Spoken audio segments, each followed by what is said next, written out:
Alright, so I've been fairly productive today. I got my desk completely finished finally. Bought that last night, started putting it together, and that's what I got.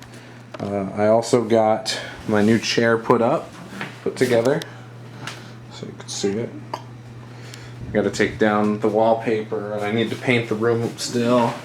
I need to put some more pictures up. There's my upper shelf right now. But, yeah, and then there's a stack of stuff I want to hang up, and there's some things in those glass drawers I want to hang up too. But yeah, so this video is not about what I've been doing the last 24 hours, though. This is about the game I ran Sunday night, Dungeons and Dragons 5th edition, Next 5e, whatever you want to call it. And yeah, I had some technical difficulties. First of all, I said I would be there at 8:30, and I got there a little after 8:30. I mean, it was close. But yeah, so I wasn't the first one in there like I like to try to be. I also did not prep. I was going to prep, and then my wife's like, hey, let's go get dinner. We'll go out to eat. So me being the sucker for food that I am, I said, okay, let's go. So we went and had dinner, and by the time I got home, it was a little after 8, and was scrambling around trying to get things ready. So, I just winged it. I think it went okay for winging a session. Could have been better. But sorry, I'm distracted by the cat a little bit. But for winging it, I felt like it went pretty well. I kind of knew a couple days in advance I wanted to throw a zombie or some zombies into some battle because I had read their special ability, which is a DC 5 plus the final damage. So they have 22 hit points. When you wither them down to 0 or negative, they automatically go back up to 1 hit point. And they have a DC 5 plus the damage past 0 save to make. So, and actually the zombies in my game happened to make that save a few times. There were probably like 4 or 5 times I think it happened. So that was kind of cool. I liked that. And then, I'll be honest, I didn't know all the rules for 5th edition. I still don't. But, it really didn't matter. I like, when that happens, I'll ask the players real quick. And if they know, I'll go with it. But, it doesn't really matter. And then sometimes I'll just make a ruling and just say, look, this is what we're going to do for this situation. And so then we do that. But something that I decided to do, since there were a group of zombies around them, I let some players roll to hit more than one with one hit. So think of like a cartoon or something where they're swinging and hitting 3 monsters. But I made them do it at disadvantage. So I let them do that a few times in the game. Now, obviously, when you're flanked, according to the rules, you roll at disadvantage. So, they were rolling at disadvantage to hit 1 anyway, so it really wasn't a mechanical advantage. But yeah, so I thought that was all right. So I still, I still thought it was a fun way to do things for a little bit, at least for a one-shot. So we did that, and, the system's fine. I like it a lot. I could see myself really being drawn to 5th edition and that becoming my go-to system for a long time. The problem is I'm financially invested in Pathfinder. I've got most of the books. I like Pathfinder. I'm still going to run my campaign. But yeah, 5th edition is a good game. I like it, It's simple, but it covers everything still. There's still enough options and maneuverability within the system to do fun things. Whereas some systems that are really simple, I don't know. I haven't tried a lot of systems that were really simple. I guess the most I've ever done is dice pools. That's as simple as it gets, and I hated it. So, and I'm not a fan of the narrative style games as much. sure, it's a collaborative experience, but I still like to feel like, as a player, that I'm controlling one character. And then, I don't know. I'm kind of rambling because I'm really tired. I didn't sleep real well, went to sleep late, and I'm just physically worn out. This desk was kind of difficult to get up the stairs, first of all, and then to put it together. And on top of that, it wasn't even the desk that we were actually thinking we were buying. So the desk we sat at the store had a for sale sticker on it. And I had a picture of the desk that I was sitting at with this chair. And I was like, oh, okay, yeah, $200, let's do it. And, no.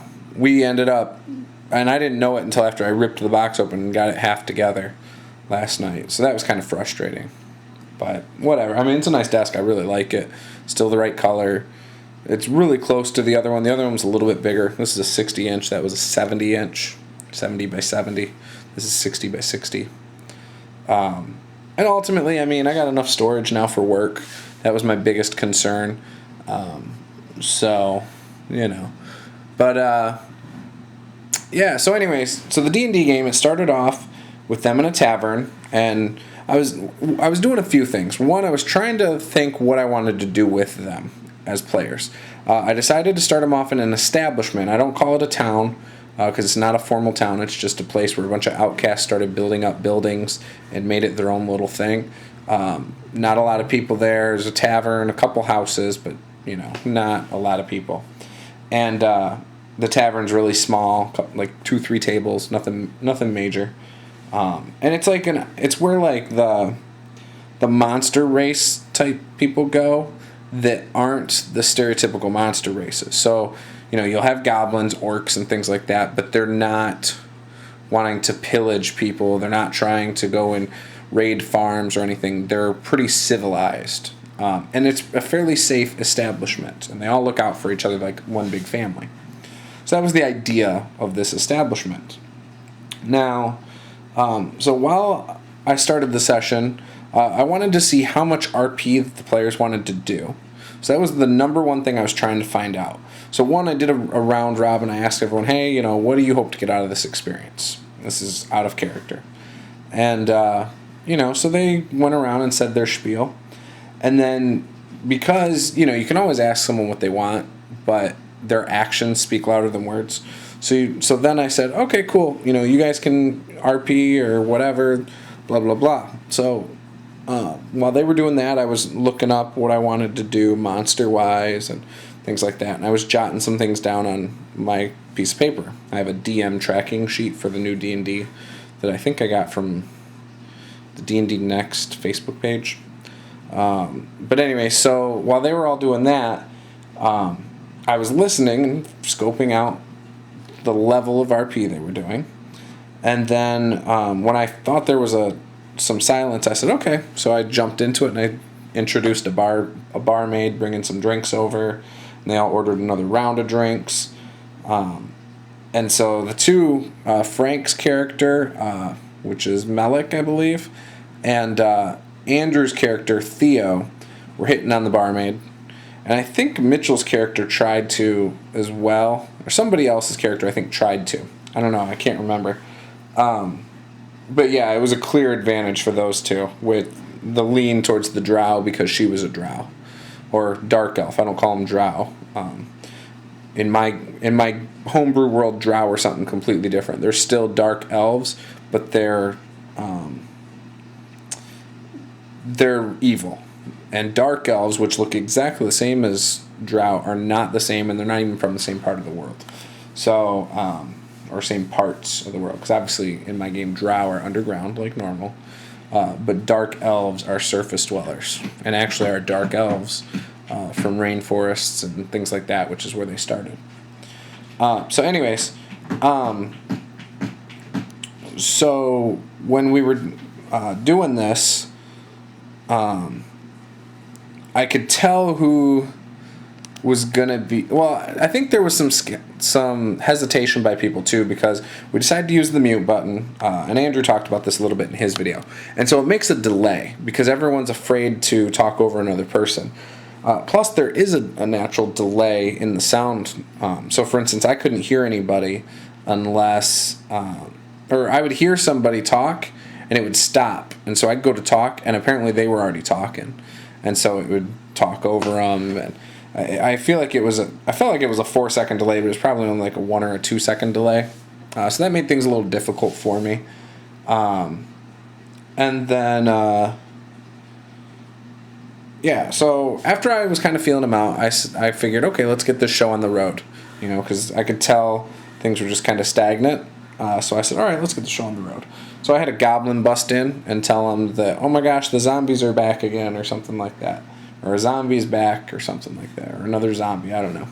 So they went out, and a little girl was being eaten by a zombie. She was being eaten by a zombie in her back. They didn't see that yet. They saw one zombie, I think, creeping into the town. And so they fought him and killed him, and then they heard a scream behind the tavern, so they ran around the corner of the tavern and saw a girl with a zombie that had bitten through her spinal cord in her lower back. And so, and then they saw 2 other zombies that were about to jump on top of the girl as well. So they cleared them out. And I let them describe some kill shots and things like that. Something I noticed really quickly is that Theater of the Mind, and I've done Theater of the Mind before, but it was a superhero game. But Theater of the Mind makes it very difficult for me to keep track of where everybody's at, which monster just got hit, which ones didn't get hit. I struggle really bad with that, with Theater of the Mind. And it's a little distracting for me as a game master, I'll be honest. I haven't done Theater of the Mind in a couple of years. This is my first time in about 2 years doing Theater of the Mind. I'm okay with it. I just think I will need to come up with a better way of keeping track of everything. And I plan on running again for these guys. They all seem pretty interested in playing at least one more game, so we'll do at least one more game, and hopefully next time we'll be able to film it. But yeah, so anyway, so they cleared out those zombies and scoped out the wood line a little bit and noticed some ripped clothes from one of the zombies they had just killed.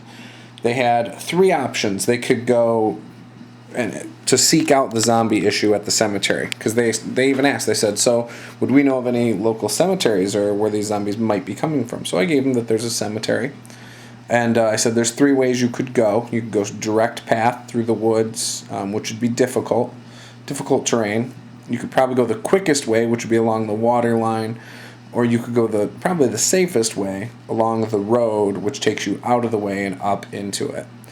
And so they chose to take the water line because it was the quickest.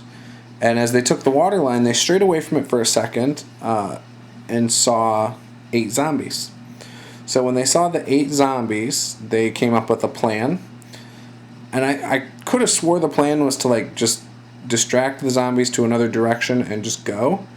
But I guess I was wrong. Apparently it was to hit and run, or I don't know. I really don't know what the plan was, to be honest.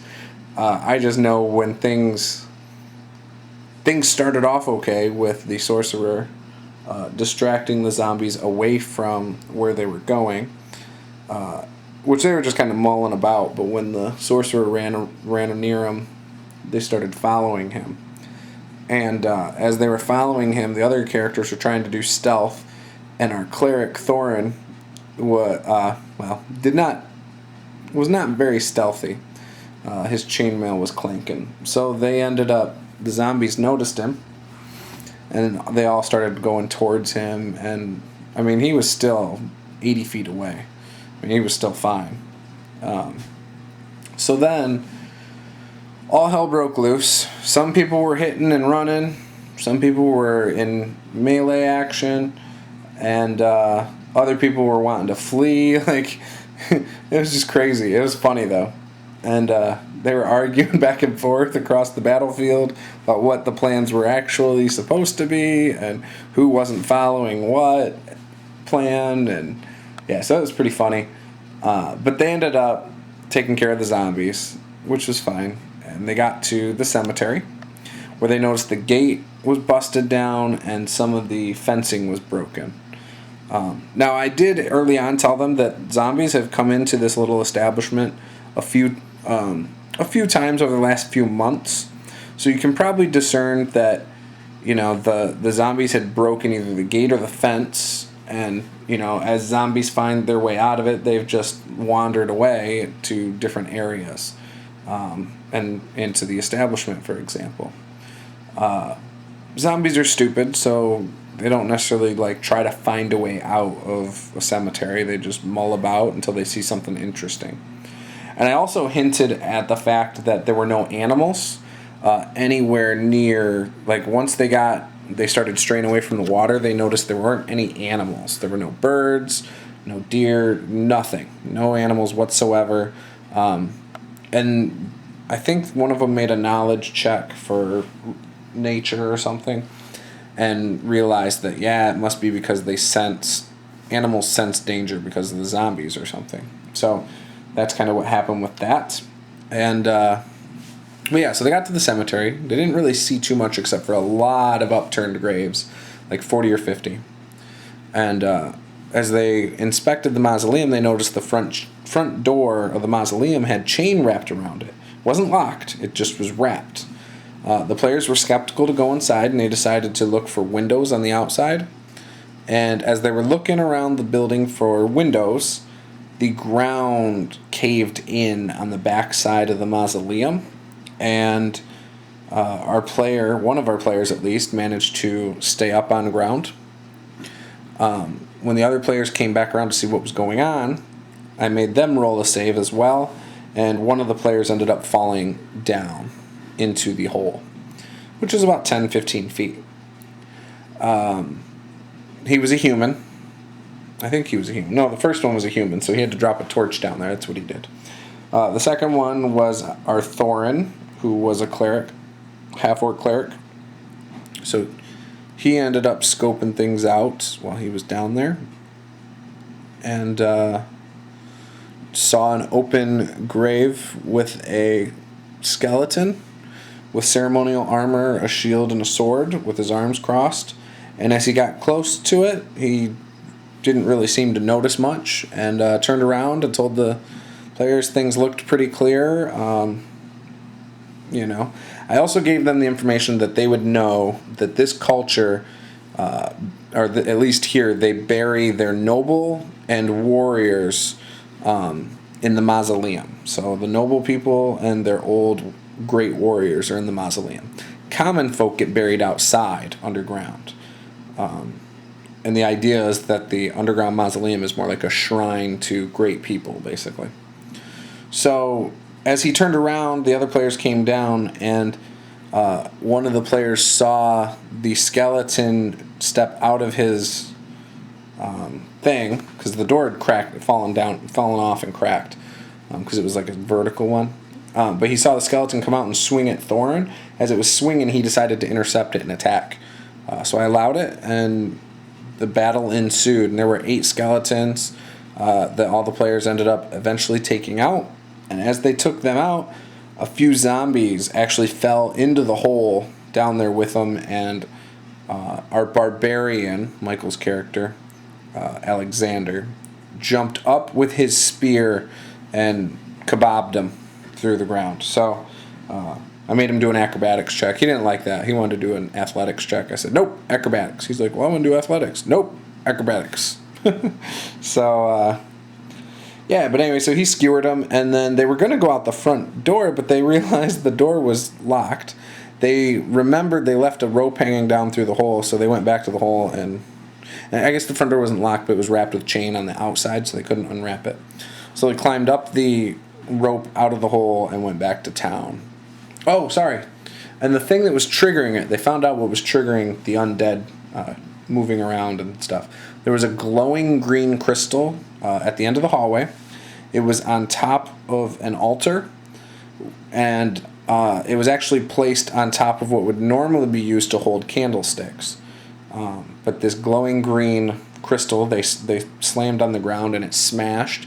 As it smashed, the pieces of crystal would cycle through colors, like various colors, which I did explain to them later when they got back to town, I think. Yeah, I think when they got back to town. Maybe I didn't. I'm not sure. I'm just going to hold off on saying anything else about that. I think I told them about the crystal, though.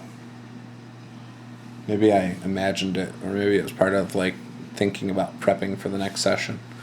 Yeah, whatever. Anyways, I think I told them that basically these are magic crystals that you can infuse magic into to do various things, and this one was just used for necromancy. So, to revive, to animate undead, basically. And obviously it had been months before that it was activated, and whoever did it obviously put the chain on the door. So, to who knows why. But yeah, so that's where we wrapped up the session. And yeah, I mean, some of us stuck around and talked for a little bit after the game. Was planning on going to bed, and I overheard him talking about getting Robert's wife, Robert Ogre, his wife, into role-playing games. And so when they started talking about different games, he had said something that kind of perked my ears up a little bit. And he said, yeah, I'm a Palladium fan, but I know I can't start her with that. And my first thought was, why not?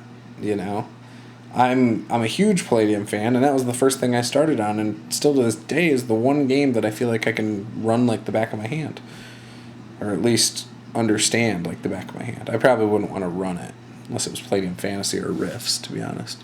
Heroes Unlimited's proven to me that I am not suited for modern settings.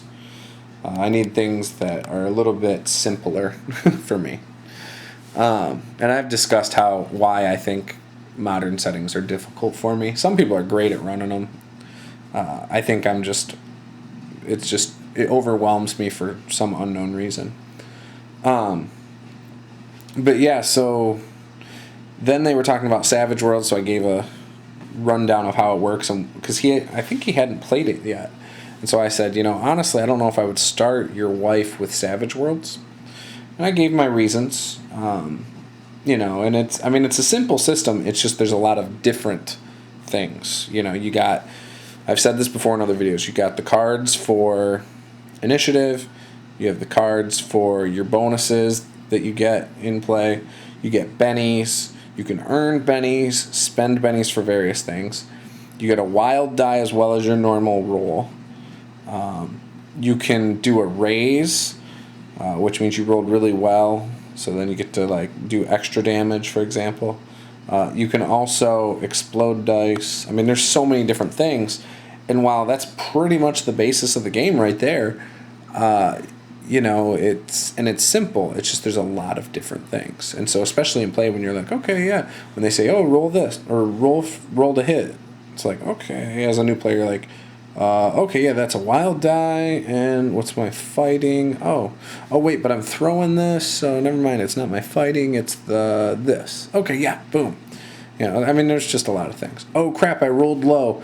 I'm gonna use a Benny to add to that roll. Or I'm gonna use a Benny to re-roll it, because you have a choice. So, I don't know. I don't know if I would necessarily start. You can start someone with any system, I think, and whatever you start them with will probably be whatever they end up being most comfortable with after a while, in my opinion. But yeah. But anyways, back to D&D. I plan on running it again in a few weeks when I get caught up with work and things start to level off. As fall goes on, winter becomes a little easier for me. But yeah, I plan on trying as hard as I can to get that next game going eventually. I have a Pathfinder game on the 27th, so if we played again, it would probably be the first week of October. That I probably at the earliest and at the latest. So maybe that week after the 27th. I'll let you guys know though. And this next time I will record it for sure. I guarantee it. I will not mess that up again. So, alright, I hope you enjoyed this. Hope my video of me spinning in my chair and rocking in my new chair with my desk and stuff behind me does not mess with you guys too much. Hopefully you don't get motion sickness.